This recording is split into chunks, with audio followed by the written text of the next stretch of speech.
It's unacceptable. British troops will be direct target for our missiles. You will get coffins in return. I spoke to Evgeny Popov as a high-profile MP in the United Russia Party. He's a senior Putin ally, and as the host of his country's 60 Minutes political news programme, is one of Russia's most famous political faces. I asked him whether his country really does want peace. We want deal. We don't want to be at war forever. We didn't want this war.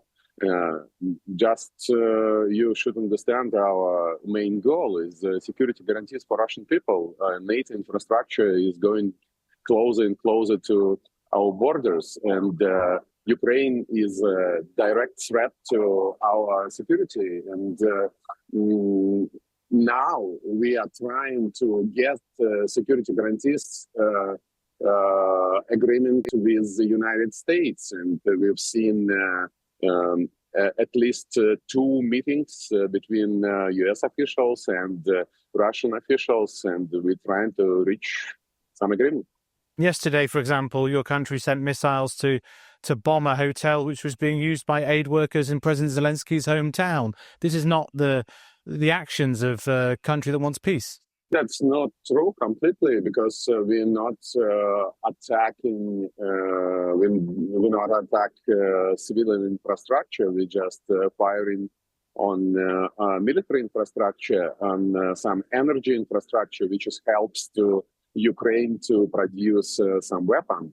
That's why we must attack any industrial infrastructure which is works for Ukrainian army. That's we are not attack civilians. It's not in our. Well, tens of thousands of civilians have died. Of course.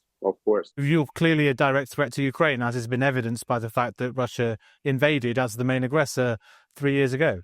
We're not aggressor. We are defending our land, defending our people, defending Russian language, defending Russian culture, defending Russian state. What concessions is Russia willing to offer in order to get this peace deal? We're not going to offer you anything.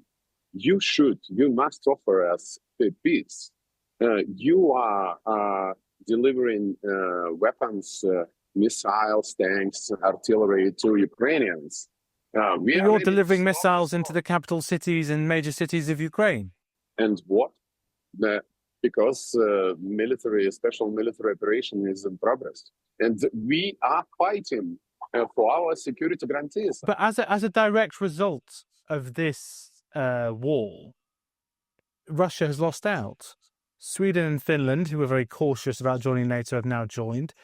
The Baltic Sea is now a NATO lake. You've lost out through this aggression. You can do nothing with Russia. You should understand it. You don't powerful enough to impact on my people's life. You can do nothing with Russia. You should negotiate with Russia. But now, Mr. Starmer, Mr. Macron, threatening to my country by nuke. Why? We will kill you all if you will try to bomb us by nuclear bombing, a nuclear weapon. I mean, you talked about threats. You've just threatened to kill us all. Have you heard Macron's address to the nation 2 days ago? A nuclear defense umbrella. It's about deterrence. He told the world that Russia is a threat and we should defeat Russia. Nobody in Europe wants a single centimetre squared of Russian territory. You know, this whole situation is such a tragedy. Tragedy for your country, your economy is on its knees. I'm agree with you. Look at your food inflation for last month. Well, look at your food inflation. Your interest rates are at 21%. Your war economy is running out of steam. And what? We are at war.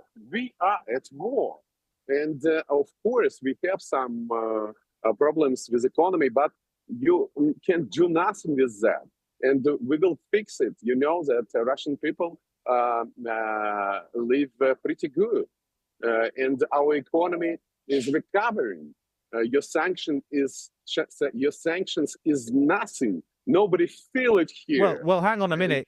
President Trump has just today, as you will know, said he's considering large-scale further banking sanctions and tariffs if Russia doesn't agree to a peace deal. And what it looks like, it sounds like a mockery, because you already put all sanctions you could. And we live under sanctions for decades. We have our own credit card system. We have a stable ruble. We have enough food. We have enough money in the hand of our population. Of course, we have some problems in our economy, but it's not so big as you want. And but again, we are ready to talk. We are ready to negotiate peace. But you should guarantee us security. That's it. You should not threat to us by your nuke, by your armies, by your tanks. It's easy. Okay. The British Prime Minister Keir Starmer has said he's willing to put British troops in Ukraine as peacekeepers after any deal. It's unacceptable. British troops will be direct target for our missiles. You will get coffins in return. That's it. Is Donald Trump considered by you a friend of Russia? Of course not. Of course not. How can be how he can be a friend if he's tanks right now on a battlefield and killing my people? But Donald Trump is somebody whom your president can do business with, evidently. We're gonna do business with anybody who wants to get business with us. It's our position. We didn't refuse to talk for last years, and we were ready to talk with anybody. Mr. Popov, thanks very much for joining us from Moscow. Much appreciated. Thank you. Thank you very much. Thank you.